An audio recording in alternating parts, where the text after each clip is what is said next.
दोस्तों, आज आप सुनेंगे शर्लॉक होम्स सीरीज की अगली कहानी the adventure of Gloria Scott Hindi में। सर्दियों की उस शाम डॉक्टर वॉटसन और शर्लॉक होम्स के पास करने को कुछ खास नहीं था। शर्लॉक ने अपना पाइप सुलगा रखा था और वो धीमे धीमे उसके कश ले रहा था। डॉक्टर वॉटसन फायरप्लेस के सामने बैठा आग ताप रहा था।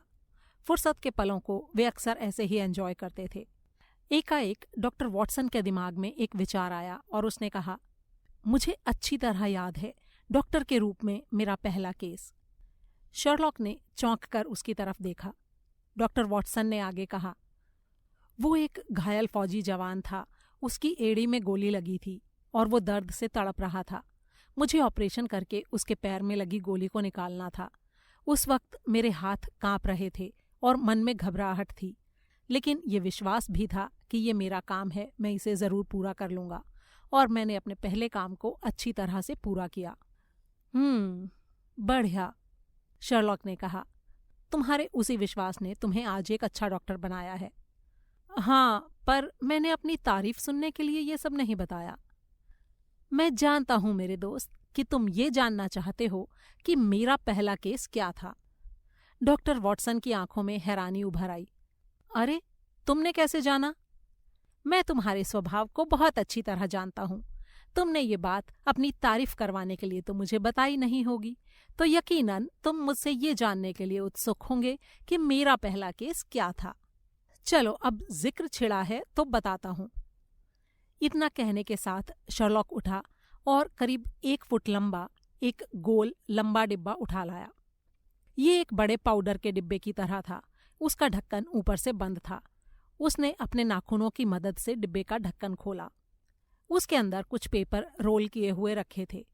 शर्लॉक ने अपनी उंगलियों में फंसाते हुए उन रोल किए हुए कागजों में से एक कागज को बाहर निकाला। डॉक्टर वॉटसन की उत्सुकता बढ़ने लगी थी। शर्लॉक ने उस कागज को खोलकर वॉटसन के सामने रख दिया और बोला, ये है मेरे जीवन की वो पहेली जिससे पहली बार एक जासूस के रूप में मेरा सामना हुआ था। वॉटसन ने वो कागज शर्लॉक के हाथ से ले लिया और देखने लगा। उस पर ये लिखा था, खेल लंदन में खत्म क्यों नहीं हो सकता, सब चुका कर जाना है। नए खिलाड़ी हडसन की मां ने मैदान पर सब मुर्गियों को बताकर छोड़ दिया, खिलाड़ी को अपनी मुर्गियों की जान लेने से बचाओ। उन शब्दों को पढ़ते हुए डॉक्टर वॉटसन की खोपड़ी घूम गई। ये क्या बकवास है? वो बार बार उन लाइनों को पढ़ने लगा और उन्हें समझने की कोशिश करने लगा, लेकिन काफी माथापच्ची के बाद भी उसे कुछ समझ नहीं आया। शर्लॉक उसकी हालत पर मुस्कुरा रहा था। सब कुछ बहुत आसान है मेरे दोस्त, जरा कोशिश तो करो। इस पहेली में कुछ भी मुश्किल नहीं है। वॉटसन एक बार फिर उसे हल करने में जुट गया, लेकिन उसकी शक्ल से ही नाकामी टपकी पड़ रही थी। शर्लॉक ने खुलकर ठहाका लगाया। वॉटसन ने हथियार डालते हुए कहा, अरे यार, अब कुछ बताओ भी। इससे पहले कि मैं तुम्हें इस पहेली के बारे में कुछ बताऊं, तुम्हें कुछ और भी जानना चाहिए, यानी तुम्हारे पास इसे हल करने के लिए अभी थोड़ा समय और है। इतना कहकर शर्लॉक ने पाइप का एक कश लिया और आगे बोला, तुम तो जानते ही हो कि मैं जरा रिजर्व किस्म का इंसान हूं। उन दिनों भी मैं ऐसा ही था, ज्यादा लोगों से मिलता जुलता नहीं था। इसी कारण मेरा अपना सामाजिक दायरा काफी तंग था। उन्हीं दिनों संयोग से मेरी मुलाकात हुई मिस्टर विक्टर ट्रेवर अर्थात जूनियर ट्रेवर से। संयोग यूं हुआ कि मैं सड़क पर ऐसे ही चहलकदमी कर रहा था कि अचानक उसके कुत्ते ने मुझे काट लिया। मैं 10 दिनों तक हॉस्पिटल में रहा। इस बीच विक्टर ट्रेवर हर रोज हॉस्पिटल में मेरा हालचाल पूछने आता रहा। इसी से हमारे बीच दोस्ती हो गई। जब मैं ठीक हुआ तो उसके साथ उसके घर पर करीब 1 महीने तक डॉनिथॉर्प में रहा। वो एक बहुत ही खूबसूरत जगह थी। विक्टर ने मुझे स्वस्थ देखकर खुशी और चैन की सांस ली थी। वहां उसने मुझे अपने पिता ट्रेवर सीनियर से भी मिलवाया। जब मैंने एक प्राइवेट जासूस के रूप में उन्हें अपना परिचय दिया तो ट्रेवर सीनियर को लगा कि मैं शायद अपने मुंह मियाँ मिट्ठू बन रहा हूं। उसने मुझे घूरते हुए कहा, अगर आप इतने ही जीनियस जासूस हैं मिस्टर शर्लॉक होम्स, तो मुझे देखकर मेरे बारे में कुछ बताइए। इतना कहकर वो व्यंग्य से मुस्कुराए। ये मेरे लिए एक चुनौती की तरह था, क्योंकि पहली बार किसी ने मुझसे ऐसा कहा था। मैं घमंडी नहीं था, लेकिन क्योंकि ये मेरा प्रोफेशन भी था, इसलिए मैंने उसे सामान्य सी बात मानते हुए ट्रेवर सीनियर के बारे में बताना शुरू किया। मिस्टर ट्रेवर, आप किसी से डरते हैं। क्या मतलब? उसके होठों से अचानक हंसी जैसे गायब हो गई। आपकी आंखों में उस डर की परछाई को साफ देखा जा सकता है मिस्टर ट्रेवर सीनियर। आपकी आंखें एक अनजाने भय से सहमी सहमी सी रहती हैं। आप शरीर से हट्टे कट्टे होते हुए भी अपने साथ एक भारी सी वॉकिंग स्टिक यानी छड़ी रखते हैं, शायद उस अनजान खतरे से अपनी सुरक्षा के लिए। आपको ऐसा लगता है जैसे आप किसी भेड़िए के चंगुल में फंसे हैं और वो कभी भी आपके ऊपर जानलेवा हमला कर सकता है। मेरी बातें सुनकर उसका रंग एकदम सफेद पड़ गया। कुछ देर चुप रहने के बाद वो मुझसे बोला, हाँ मिस्टर शर्लॉक, आप बिल्कुल ठीक कह रहे हैं। कुछ अरसा पहले मैंने शिकारियों के एक गैंग को पकड़वाया था। वो बड़ा ही खतरनाक गैंग था। मुझे उससे धमकियां भी मिली थीं, इसीलिए मैं इस छड़ी को हमेशा अपने साथ रखता हूँ। हालांकि ये सुरक्षा की गारंटी तो नहीं है, लेकिन इससे ज्यादा मैं कर ही क्या सकता हूँ। मैंने आगे बताना शुरू किया, आपका पसंदीदा गेम है बॉक्सिंग। अरे, जूनियर ट्रेवर चौंक कर बोला, ये तुमने कैसे जाना? तुम्हारे पिताजी के कान देखकर। जरा देखो इन्हें, ये बॉक्सिंग के पंच खा खा कर चपटे हो चुके हैं। उसकी बात सुनकर मिस्टर ट्रेवर सीनियर भी मुस्कुराए बिना नहीं रह सके। आखिर में मैंने उन्हें बताया, आपका संबंध जे.ए. नाम के किसी ऐसे इंसान से रहा है जिसे अब आप पसंद नहीं करते। ये सुनते ही ट्रेवर सीनियर पर बड़ा ही प्रतिकूल प्रभाव पड़ा। उसके हाथ पैर फूल गए, वो जैसे सदमे में चला गया। उसकी टांगें ऐसे कांपने लगीं जैसे वो गिर ही पड़ेगा। उसकी ये हालत देखकर ट्रेवर जूनियर और मैं दोनों ही घबरा गए। वो भागकर पानी लाया और उसने अपने पिता के चेहरे पर पानी के छींटे मारे। थोड़ा होश में आने पर उसने इस बात के लिए माफ़ी मांगी कि उसकी वजह से मुझे परेशानी हुई, लेकिन एक बार फिर उसने मेरी तारीफ की। उसके बेटे जूनियर ने मुझसे पूछा, लेकिन तुम्हें ये जे.ए. वाली बात का कैसे पता चला? दरअसल इनकी कमीज की आस्तीनें ऊपर को मोड़ी गई हैं और इनकी कलाई पर जे.ए. अक्षर गुदे हुए साफ दिखाई दे रहे हैं। इन्हें मिटाने की पूरी कोशिश की गई है। कोशिश कामयाब नहीं हुई और इसी से मेरी ये थ्योरी बनी कि यदि इनके संबंध आज भी इस नाम से अच्छे होते तो ये इस नाम को मिटाने की कोशिश कभी नहीं करते। इसके बाद तो उसके पास जैसे शब्द ही खत्म हो गए। उसे मेरी योग्यता पर कोई संदेह नहीं रहा था। फिर एक शाम जब हम लॉन में बैठे थे तो ट्रेवर के नौकर ने आकर किसी के आने की खबर ट्रेवर सीनियर को दी। कोई उससे मिलना चाहता था। हम तुरंत ही उसे देखने बाहर गए। ट्रेवर को देखकर ऐसा लगा जैसे उसने उस आदमी को पहचाना नहीं। वो एक मझले कद का इंसान था। उसके कपड़े फटे हुए और गंदे थे, दाढ़ी बढ़ी हुई थी। वो बेहद बदहवास बेहाल सा दिखाई दे रहा था। उसके शरीर से ब्रांडी की तेज गंध आ रही थी। मैंने अनुमान लगाया कि वो शिप पर काम करने वाला एक नाविक था। ट्रेवर ने उससे पूछा, कौन हो तुम और तुम्हें मुझसे क्या काम है? उसके ऐसे सवालों को सुनकर उस व्यक्ति के चेहरे पर बड़े ही कठोर भाव उभरे। उसने घूरकर ट्रेवर को देखा और फिर बोला, क्या तुम सचमुच मुझे नहीं पहचान रहे? ध्यान से देखो मुझे। ओह, क्या तुम हडसन हो? शुक्र है तुमने मुझे पहचान लिया। मुझे खुशी हुई कि 30 साल पुराने हमारे रिश्तों को तुम भूले नहीं हो। इतना कहकर वो मुस्कुराया तो उसके पीले गंदे दांत दिखाई पड़े। वो थोड़ा आगे बढ़ाया और बोला, मैं यहाँ कुछ दिन रुकना चाहता हूँ। अगर तुम्हें इस पर कुछ एतराज हो तो फिर मैं मिस्टर बैडोज के पास चला जाऊंगा। उम्मीद है तुम उसे भी भूले नहीं होगे। ये सुनते ही ट्रेवर सीनियर का चेहरा सफेद पड़ गया। उसने उसका हाथ पकड़ते हुए कहा, तुम जब तक चाहो यहाँ रह सकते हो। शायद तुम्हें भूख लगी होगी, किचन में जाकर कुछ खा लो, फिर आराम से बातें करेंगे। मैंने उन दोनों की मुलाकात को ज्यादा तवज्जो नहीं दी। उसके बाद अगले दिन मैं ट्रेन पकड़कर लंदन वापस लौट आया और अपने काम में व्यस्त हो गया। करीब 1 महीने बाद मुझे विक्टर जूनियर का एक टेलीग्राम मिला। वो किसी बड़ी परेशानी में फंसा हुआ था और मेरी मदद चाहता था। मैं उसे इनकार नहीं कर सका। वो मुझे स्टेशन पर लेने आया। हम घोड़ा गाड़ी से जा रहे थे। रास्ते में उसने बताया कि सारी परेशानी की शुरुआत हुई थी उस नाविक हडसन के आने के बाद, जो उनके साथ एक शरणार्थी की तरह रह रहा था। उसने जो बताया वो इस तरह था। मेरे पापा ने उसे बागवानी के काम पर लगा दिया था। मैंने पापा को हमेशा उससे दबते पाया। पता नहीं क्यों वो उससे बहुत डरे डरे रहते थे। उस आदमी को बागवानी का काम पसंद नहीं आया तो उन्होंने उसकी इच्छा से उसे बटलर बना दिया। बटलर बनने के बाद तो वो दूसरे नौकरों पर हुक्म चलाने लगा। उसे ऐसा करने से रोकने की बजाय पापा ने उसे और शह दी और उसकी तनख्वाह भी बढ़ा दी। पापा से उसका व्यवहार बहुत ही अजीब सा और गलत होता जा रहा था। एक दिन उसने मुझसे भी बदतमीजी की, जिससे नाराज होकर मैंने उसे मार पीट कर किचन से बाहर निकाल दिया। वो आग बबूला होकर घर छोड़कर जाने लगा। पापा ने ये सुना तो उसे मनाने लगे। उन्होंने मुझे उससे माफी मांगने को कहा, लेकिन मैंने माफी मांगने से साफ इनकार कर दिया। इस पर वो ये कहता हुआ चला गया कि अब वो बैडोज के यहाँ जाकर रहेगा। मेरे पापा ने दयनीय निगाहों से मेरी तरफ देखा कि शायद मैं उसे रोकने की कोशिश करूंगा, लेकिन मैंने तो फैसला कर लिया था कि अब मैं उसकी बदतमीजियों को और बर्दाश्त नहीं करूंगा। उसके चले जाने के बाद मैंने देखा कि मेरे पापा बहुत ज्यादा ही परेशान हो गए थे। वो चुपचाप अपने कमरे में चले गए। मैं बड़े ही ध्यान से विक्टर की बातों को सुन रहा था। मैंने हडसन को पहले भी विक्टर सीनियर के साथ देखा था। उसका व्यवहार मुझे भी अजीब लगा था। उस वक्त भी उसने किसी बैडोज का जिक्र किया था। जूनियर ने आगे बताते हुए कहा, कुछ दिन बाद पापा को एक पत्र मिला। ये पत्र हैम्पशायर से भेजा गया था। उस पत्र ने पापा पर जैसे कहर सा ढा दिया। उसे पढ़ते ही उनकी सांसें तेज तेज चलने लगीं। उनके चेहरे पर हवाइयां उड़ने लगीं। वे सकते में खड़े रह गए। उनका जिस्म पसीने से नहा गया। इसके बाद वे खड़े नहीं रह सके। शायद उन्हें हार्ट अटैक हुआ था। उन्हें तुरंत अस्पताल ले जाया गया। वहां पर उन्हें पैरालिसिस का अटैक पड़ा। डॉक्टरों का कहना है कि वे अधिक समय तक जिंदा नहीं रहेंगे। तब मैं उन्हें एक डॉक्टर की देखरेख में घर ले आया।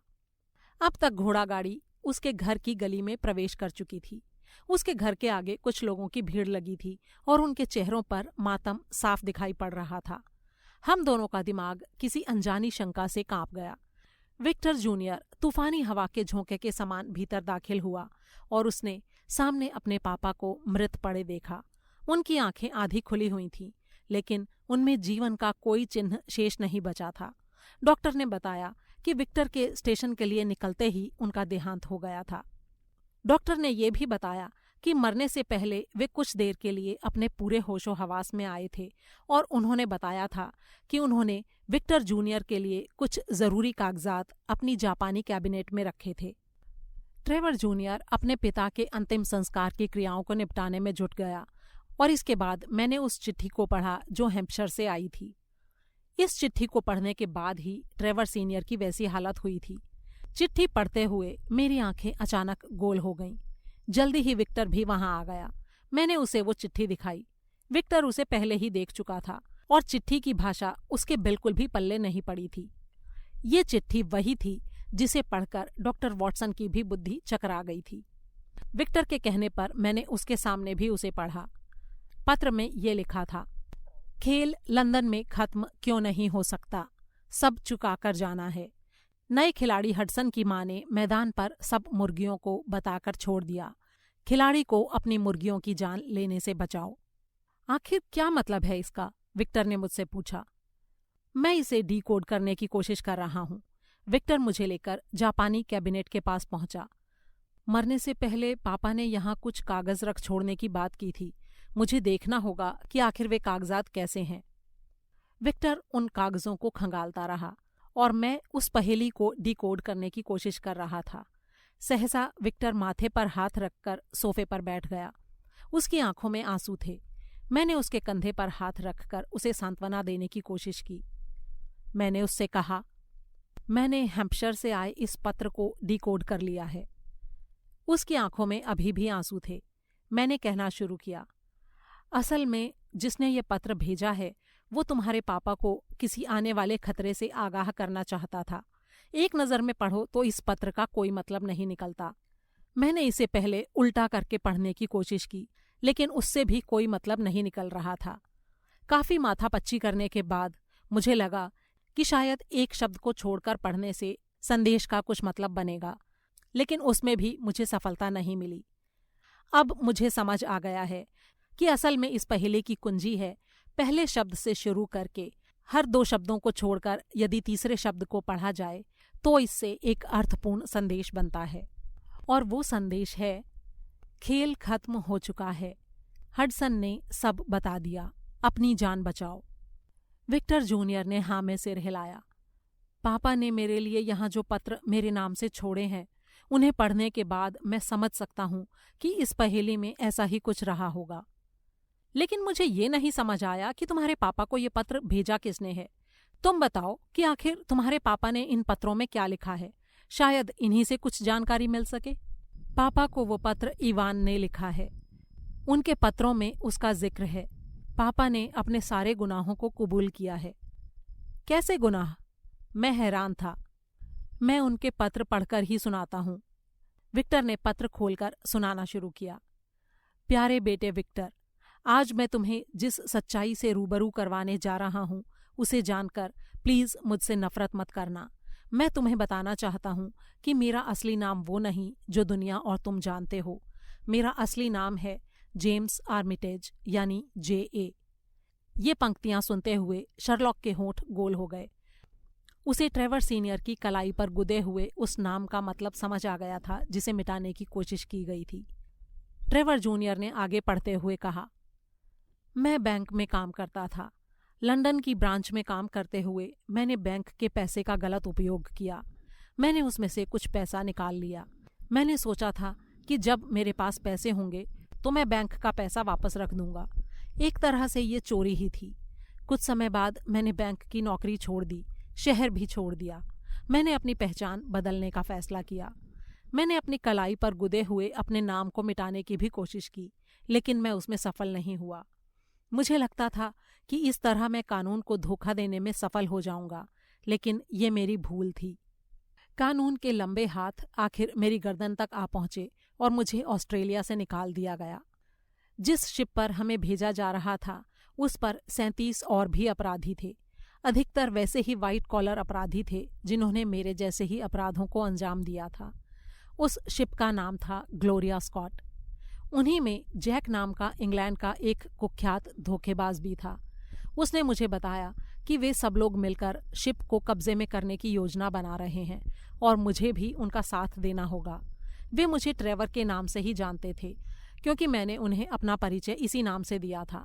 मैं उन्हें इनकार नहीं कर सका क्योंकि उस सूरत में वो मुझे ही अपने रास्ते से हटा देते। उन्होंने मुझे सेल के दूसरे अपराधियों से भी इस बारे में बात करने को कहा। उसी सेल में मेरी मुलाकात हुई इवान से। इवान ठगी के मामलों का मास्टर था। वो इस काम के लिए तुरंत तैयार हो गया। मेरी भी उससे अच्छी दोस्ती हो गई। शिप का एक आदमी चैपलिन भी उस काम में जैक की मदद कर रहा था। उसने सब अपराधियों को गनें उपलब्ध करवा दी थीं, लेकिन सब कुछ सोचे मुताबिक नहीं होता। योजना को अंजाम देने से पहले ही उनमें से एक अपराधी बीमार पड़ गया। डॉक्टर को बुलवाया गया। मरीज की जांच करते समय डॉक्टर की निगाह उसकी गन पर पड़ गई और उसने तुरंत शोर मचा दिया। जैक ने अब देर करना मुनासिब नहीं समझा। सभी अपराधियों ने मिलकर शिप की सिक्योरिटी पर गोलाबारी करके शिप पर कब्जा कर लिया।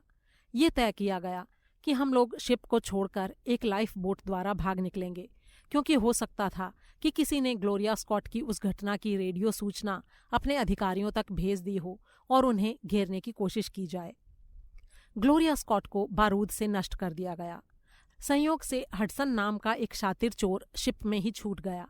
वो शिप के अधिकारियों के कीमती सामान पर हाथ साफ करने के चक्कर में था। बम विस्फोट के समय उसके बाकी साथियों ने उसे शिप के साथ ही नष्ट होते हुए देखा।